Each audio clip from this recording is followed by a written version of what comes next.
Well, welcome to the webinar. This is the doctor's edition, and I am Dr. Rita McGuire. I'm the Chief Medical Officer here at Wakana, one of the co-founders, and I'm a OB-GYN of 30 years. I bet you're wondering, how in the heck did an obstetrician gynecologist get involved in the cannabis industry? Well, 4.5 years ago, Melissa Boston, who is our CEO of Wakana, introduced me to CBD. And I was unaware that there was a part of the plant that you're going to learn about that gives you the health without the high. That's the hemp species. I was unaware. I just knew that cannabis was a plant that gives you a high, a paranoia, and a euphoria. And I absolutely did not, at that time, even know that there were any medicinal benefits to the cannabis plant as a whole. So tonight we'll learn about all the medicinal benefits that cannabis has to the body. We'll learn about the difference between marijuana and hemp. But I was trained at Wayne State School of Medicine in Detroit, Michigan. I then went on to complete my OB-GYN residency at Cook County here in Chicago. I'm also CEO of RGM Wellness and Rip Rita Fitness. I'm a global women's health and wellness speaker, and I'm a physician that certifies patients here in the state of Illinois for medical marijuana cards. I was the very first physician that certified a patient for the opioid exchange program, and I'm a member for Doctors for Cannabis Regulations. And again, if you joined a little late, I am one of the 4 co-founders and the Chief Medical Officer for Wakana for Life. So this is the doctor's edition. This is a Zoom webinar for healthcare professionals, but no worries. If you're not a healthcare professional, this information is for you as well. But we really would love for you to invite your healthcare provider, if it's a chiropractor or your dentist or your therapist or your esthetician, or even your pharmacist. Maybe you have a pet, maybe you have a veterinarian. Whatever the healthcare provider is, invite them on this call every Tuesday at 7 p.m. So Dr. Sanjay Gupta is really someone that brought cannabis to be mainstream. And he did that by, in 2013, 2014, coming back and giving a public apology about the cannabis plant. Because in 2009, he said no to weed. He said that there were no medicinal benefits. He also stated that this was a plant that had a very high profile for addiction, and it had a very concerning safety profile. But what Dr. Sanjay Gupta didn't do in 2009 was that he didn't study the research. He didn't dig deep into all of the medical applications that cannabis had back in the 30s. You know, back in the 30s, prior to prohibition, cannabis was used as a medicinal pharmaceutical. It was used by Parke-Davis, by Pfizer, by Eli Lilly, all of the top pharmaceutical companies that you and I know about today. They use cannabis-based medicine. So what happened was Dr. Sanjay Gupta traveled the world. He traveled the world, he talked to experts, he interviewed patients, he went into labs, he looked at the scientific data in Israel and Spain and other European countries, and found out that this plant is medicine, that this plant is absolutely an option for those who are looking for a holistic way of addressing their health. So in 2014, he came out and made a public apology and said that we've been systematically misled about this plant, and that we, yes, absolutely should utilize this amazing botanical that God has given us to address our health. So let's look at the plant. Cannabis sativa is the family. 2 species, one on the right, marijuana, and one on the left, which is hemp. Now, these 2 plants are pretty similar in that they both have two main constituent compounds that really make up the majority of the plants, and that is THC, or delta-9 tetrahydrocannabinol. That's a part of the plant. That's the compound that gives you the high. And then there's CBD, or cannabidiol.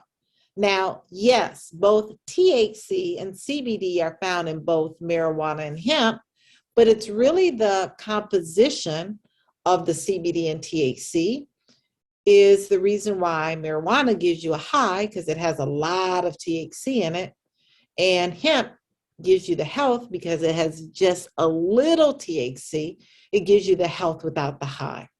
We also know that, yes, marijuana and hemp have medicinal benefits, but the hemp plant has additional resources in providing industrial products. So you can start to see that there's hempcrete, there's houses that are made from hemp.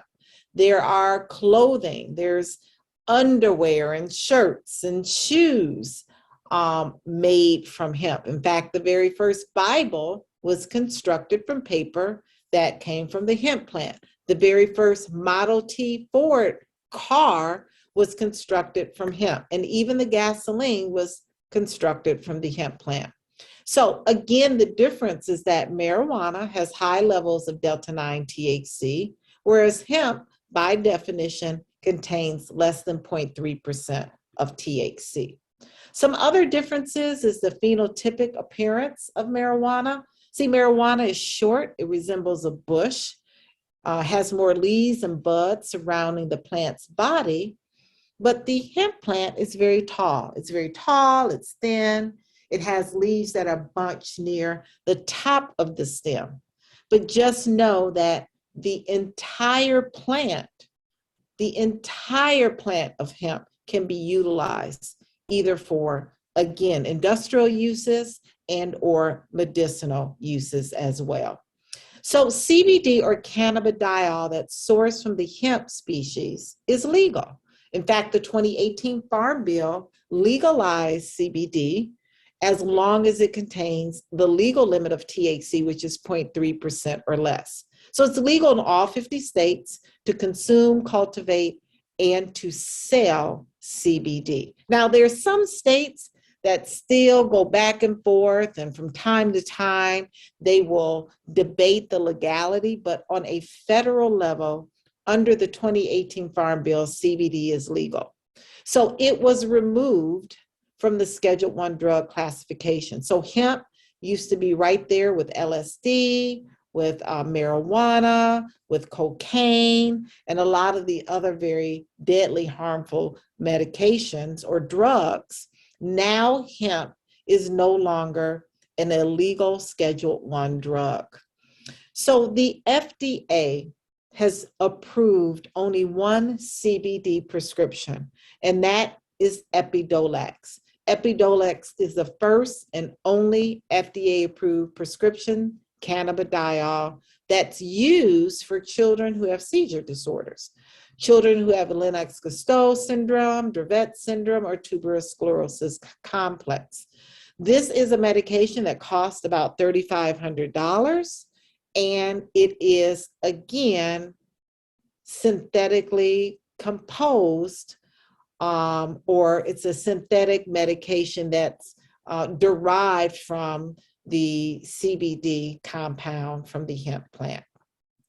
There are FDA-approved THC medications. Can you believe it? Right? THC, or marijuana, is on a federal level illegal, but the FDA has approved these medications in the US. One is called Syndros. It is used for those who have HIV/AIDS or cancer to increase their appetite. This medication costs about $1,500 a month, and this medication will also give you a high. Marinol is another THC-based medication that's approved by the FDA in the US. It also is used for those debilitating pain patients that have cancer or metastasis of cancer to the bone, and to increase appetite as well. Sesamet is another THC medication approved by the FDA in the United States, again used for the same reason. We have Sativex, which is not approved in the US, but it is approved in the UK. It is a combination of THC and CBD. Again, approved only in the UK. So we can see that, yes, it took many years for CBD derived from hemp to be removed from the Scheduled I drug listing, but there are medications that are approved in the US that are THC or marijuana derived for those patients who have cancer or who have debilitating issues and symptoms due to HIV and AIDS.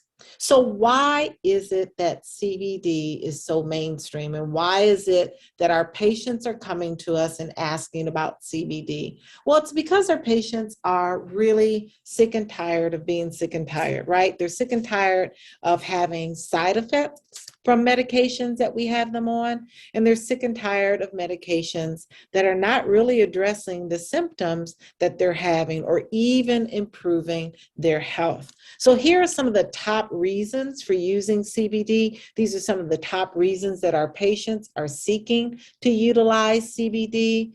And it's for many reasons, from sexual enhancement to relieving joint pain, to improving sleep, and even to improve and to address stress and anxiety.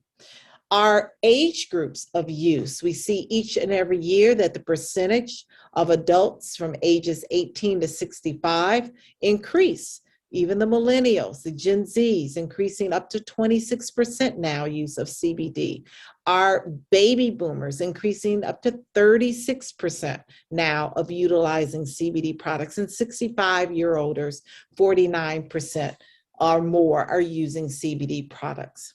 So CBD or cannabidiol has many, many benefits. And I'm telling you, there's over 20,000 peer-reviewed articles that really address CBD's use.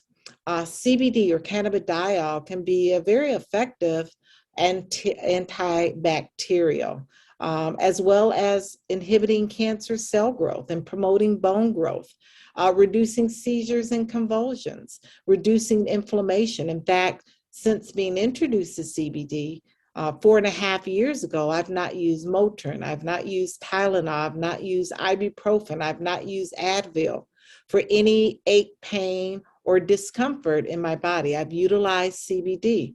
It is 20 times more effective than those medications that I just talked about, and it doesn't have the side effects long-term in organs like my liver and my kidney. CBD also helps to relieve anxiety and depression. We know how much anxiety has been going on since this global pandemic, right? We know that a lot of people are quite anxious about reducing their stress and anxiety without having to take medications like Prozac or Xanax or any of those anti-anxiety medications. All of those medications, unfortunately, do have side effects. Well, there's other cannabinoids that you should know about, like CBG and CBC and delta-8 THC.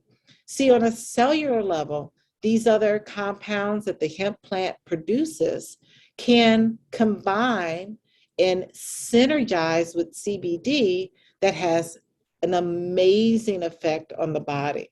So you can see that these other cannabinoids or compounds do some of the same, have some of the same benefits as CBD, like aiding in sleep and reducing pain and reducing inflammation.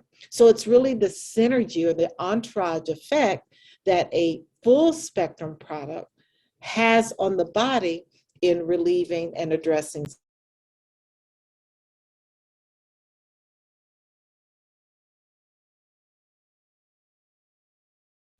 Sorry, I muted myself. Let's look at what the body can produce. The body can produce cannabinoids called endogenous or endocannabinoids. Those are mainly anandamide and 2-AG. These are very much like what the plant produces, the phytocannabinoids. So our body produces similar compounds like the plant. The problem is that our body is under a lot of attack, right? The air we breathe, the water we're drinking, the stress we're under, the lack of sleep we're getting. And then you add on to that the Western diet, the fried food, the processed food. All of these things reduce the body's ability to make endogenous cannabinoid. So that puts us at a deficiency. We're all deficient in cannabinoids. We're all needing to consume cannabinoids like CBD to keep our body in balance. And that is the science. And this is how the cannabis plant works in our body. And it works through the endocannabinoid system. Now, this system is the most vital regulatory system in our body. Yes, it's the most vital regulatory system in our body. It is more vital than the musculoskeletal system, the endocrine system, the cardiovascular system. This system, when we consume cannabis byproducts, puts our body in balance. This system, when we consume cannabis, helps us to sleep better, helps our blood pressure to be more in balance, our pulse rate, our respiratory rate, our blood sugar. This system is combined of two major receptors, CB1 and CB2, and these receptors are found in different parts in our body, and these are target receptors, meaning that when we consume CBD, it binds to these receptors and sends a signal to target areas to put the body in balance. So for example, we have pain in our knee, right? We have pain in our back, pain in our shoulders, pain, a headache. When we consume CBD, the same pathways for pain are then stimulated to send a signal to reduce inflammation and pain. The same concept happens when you take Tylenol or you take Motrin or you take Aleve, whatever you used to take for pain, those same pain pathways are stimulated. But the advantage is that CBD doesn't have the side effects that those over-the-counter medications have, and CBD is much more potent in relieving inflammation and pain. So that is how the endocannabinoid system works in every single organ and gland in our body to help with symptoms that we address with our patients and with ourselves and with our family members.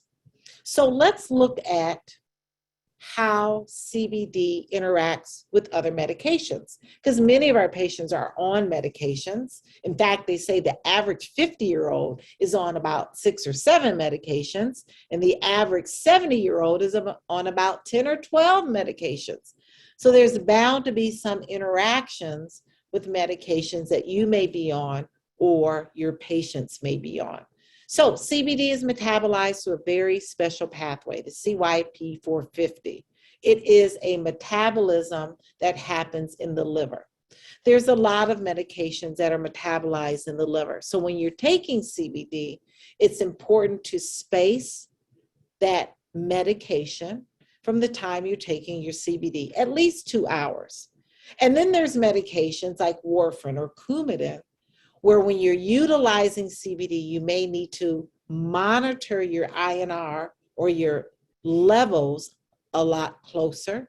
There's other medications that we use for asthma, like theophylline, and it doesn't mean you can't take CBD, but it's important that you let your physician know that you're utilizing or wanting to utilize CBD so that your physician can just monitor those blood levels more closely. They can monitor your blood sugars more closely, and even your blood pressure more closely.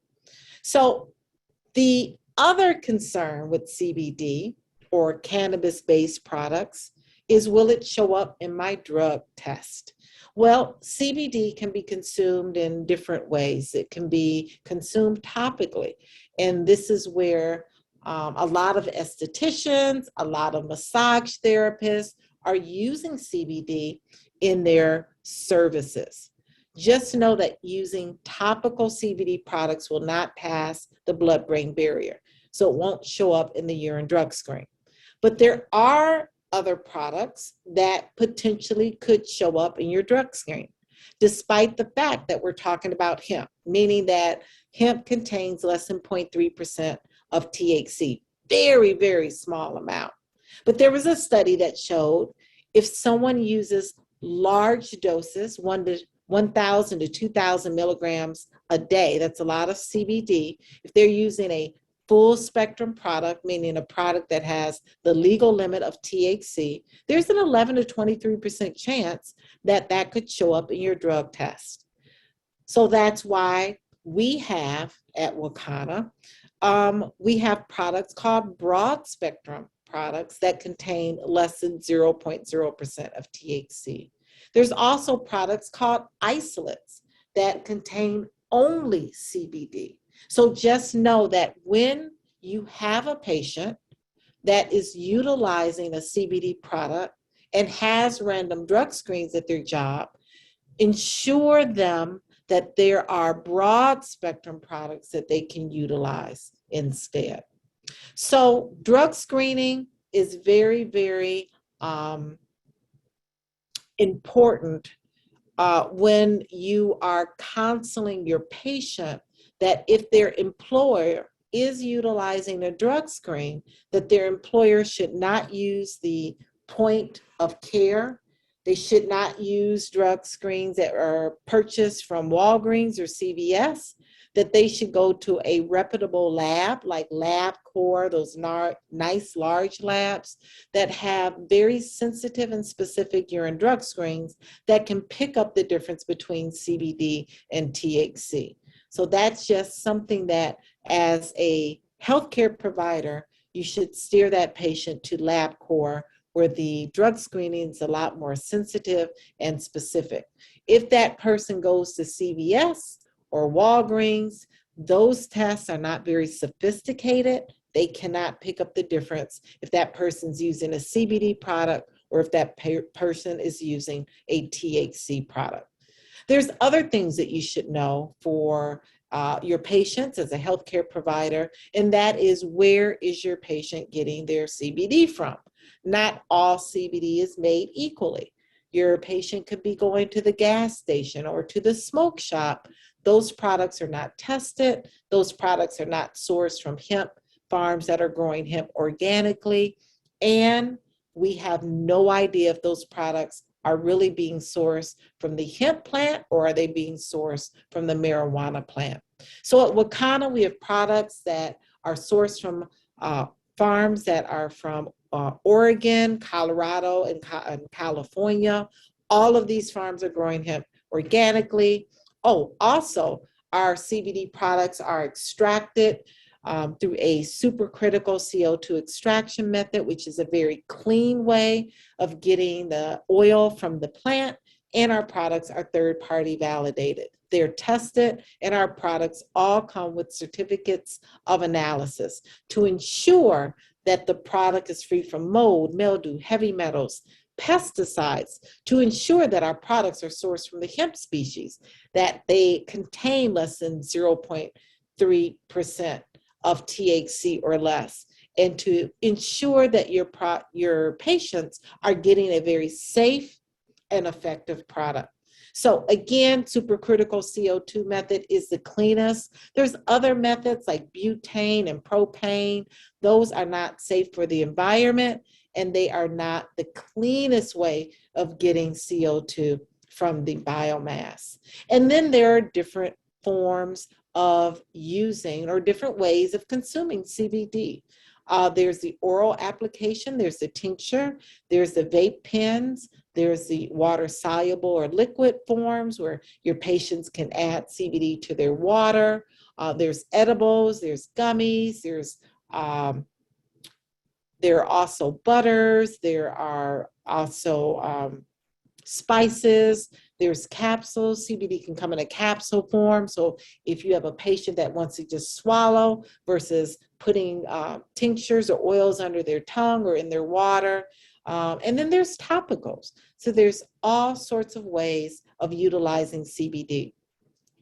But just know that each and every way of applying CBD has a different onset and a different duration in the body. So as one works very fast, like our smokables, within 1 to 5 minutes, you're getting some effect in the bloodstream. There are others, like the gummies, that can take up to 2 hours before they get into the bloodstream. So that's why I recommend that you layer, and you recommend layering these products with your patient.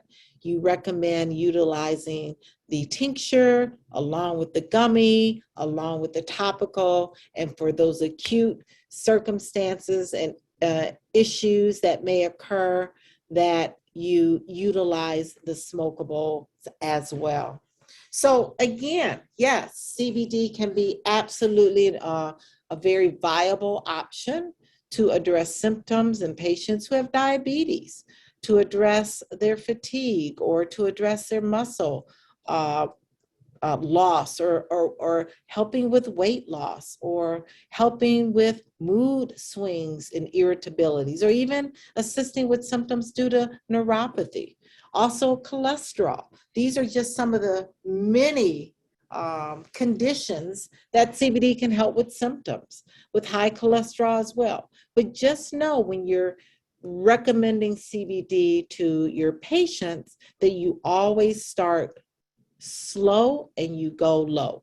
You start with a very small amount, 2 to 3 drops twice a day under the tongue, a half a gummy or a quarter of a gummy first. Go low, go slow, knowing that you can increase. If you go too fast, you can have some side effects. You can have symptoms of extreme fatigue, nausea, or even headache. When you're looking at data, PubMed is a great, great source where you can look at a lot of research that is being done or has been done on the management of difficult to treat pain, utilizing CBD, utilizing other cannabinoids in difficult to treat pain, even anxiety disorders.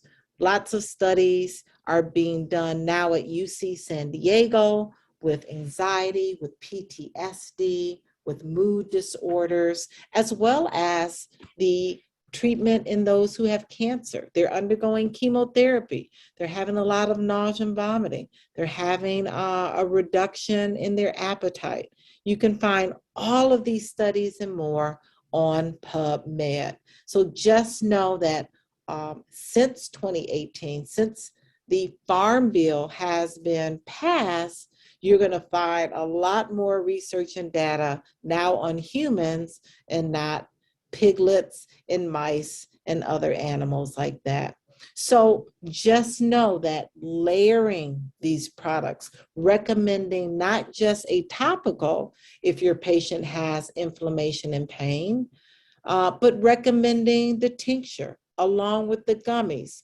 Again, when you layer these products, as one is taking its onset of action in the bloodstream and another is wearing off, you can have that constant, steady state of CBD in the bloodstream. So I'm going to stop my topic here. I want to invite all of you on the line to join us at 8 o'clock, where we're going to go over the products. We're going to go over the opportunity. We're going to go over our leadership. Our 8 o'clock call is our business overview. The Zoom ID is there. The passcode is there. You can absolutely screenshot that. The person that invited you, have them answer any additional questions. If you're a healthcare provider, I would love to give you my email address. I'm going to put it right here. I would love to have other dialogue with you about our medical advisory board that we have here at Wakana. So my email is ritamd@wakana.com.